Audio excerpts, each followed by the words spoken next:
Imagine करो अगर दुनिया से रबर गायब हो जाए तो क्या होगा।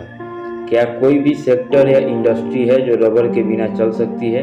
पॉसिबल ही नहीं है।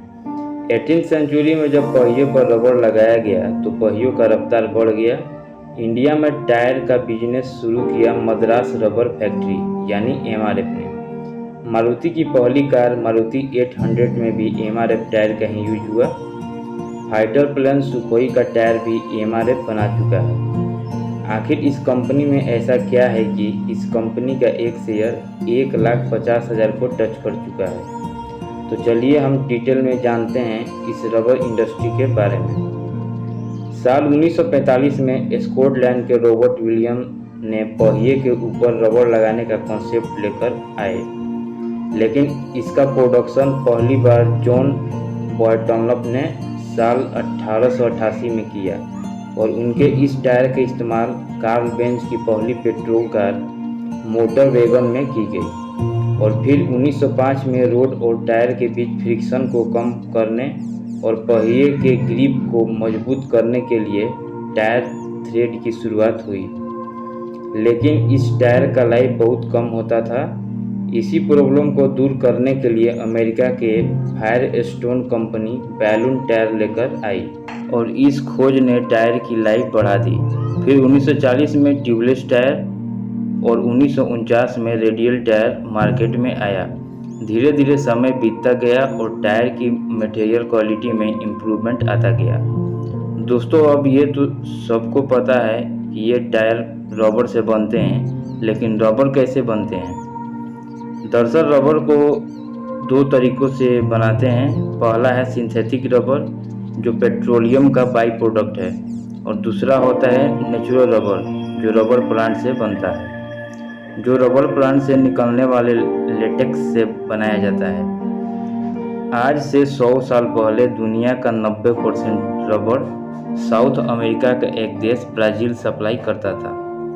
दुनिया के रबर मार्केट पर अमेरिका का ही दबदबा था, लेकिन साल 1930 में रबर ब्लाइट नाम के एक फंगस ने ब्राज़ील और साउथ अमेरिका के पूरे रबर ट्री को ख़त्म कर दिया और आज ब्राज़ील से रबर का एक्सपोर्ट 0 है। दोस्तों, रबर ब्लाइट एक ऐसा फंगस है जिसका कोई इलाज नहीं है और ये दुनिया के किसी भी कोने में पहुंच जाए तो रबर ट्री को तबाह कर सकता है। लेकिन शुक्र है कि एशियन कॉन्टिनेंट अभी तक इससे बचा हुआ है और दुनिया के 90% रबर के ज़रूरत को पूरा करता है, जिससे 70% का कंट्रीब्यूशन थाईलैंड, मलेशिया, इंडोनेशिया का है और इंडिया चौथे नंबर पर आता है। KM मनन ने कुछ पैसों का व्यवस्था किया और साल 1946 में एक दुकान में गुब्बारा बनाना शुरू किया।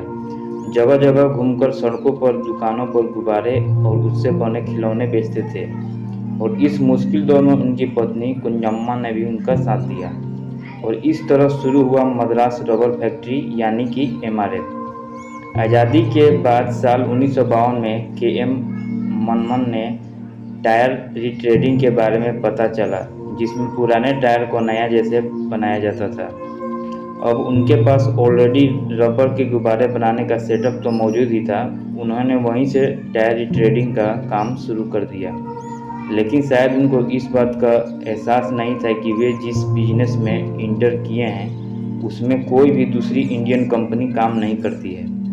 उन्होंने सीधे अमेरिकी कंपनी को चैलेंज किया था, लेकिन अगले 4 साल में ट्रेड टायर में MRF ने 50% तक शेयर को पहुंचा दिया। साल 1961 में MRF ने ट्रेड प्रोडक्शन से एक कदम और आगे बढ़कर कंप्लीट टायर बनाने का फैसला किया और अमेरिका के एक कंपनी मैन्सफील्ड के साथ टेक्निकल टाइप में टायर बनाना शुरू किया और उसी साल MRF को स्टॉक एक्सचेंज में लिस्टेड कर दिया गया।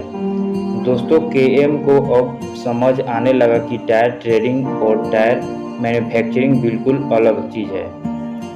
मैन्सफील्ड को अमेरिका की सड़कों के हिसाब से टायर बनाने का एक्सपीरियंस था।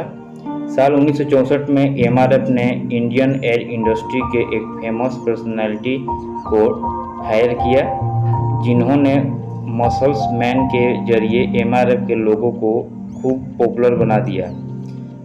केरला में रबर ट्री की कोई कमी नहीं थी और लेबर कॉस्ट काफ़ी कम था, इसलिए एमआरएफ का प्रोडक्शन काफ़ी तेज़ी से बढ़ता गया।